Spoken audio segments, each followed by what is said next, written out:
Time to turn the desk over to Jack Haskins for our first look at sports. Jack, it was a couple of days ago now that we first found out about former NHL enforcer Wade Belak passing rather suddenly, and now I guess we're going to hear from a little closer to home.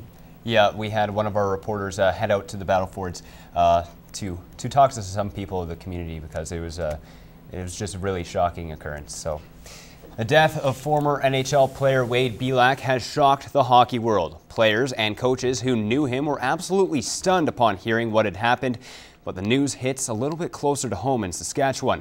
Mike Baden explains how his death has affected friends and family in his hometown. Belak was born in St. Paul's Hospital in Saskatoon. When he was 6 years old, his family moved to Battleford, where he graduated from North Battleford Comprehensive High and went to elementary school here at St. Vital. His death has the town in disbelief. His parents were very nice people, and they can't understand why it would happen to him. It's kind of hush-hush. A lot of people probably are in mourning of that.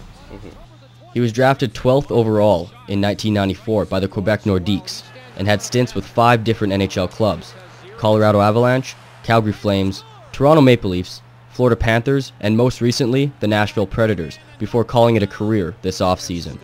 His mother, Lorraine, is at a loss for words. Of course, I couldn't believe it.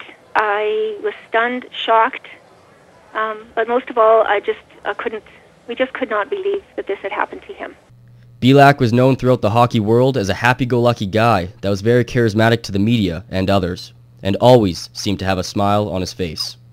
Well, of course, his parents, you always think their child is the most wonderful, but truly, from all the outpouring that we've had, all his friends and family and just people that he met on the street, he was friendly, he had a good sense of humor, he was kind, he was a great husband, a great father, a wonderful son, and we were so proud of him.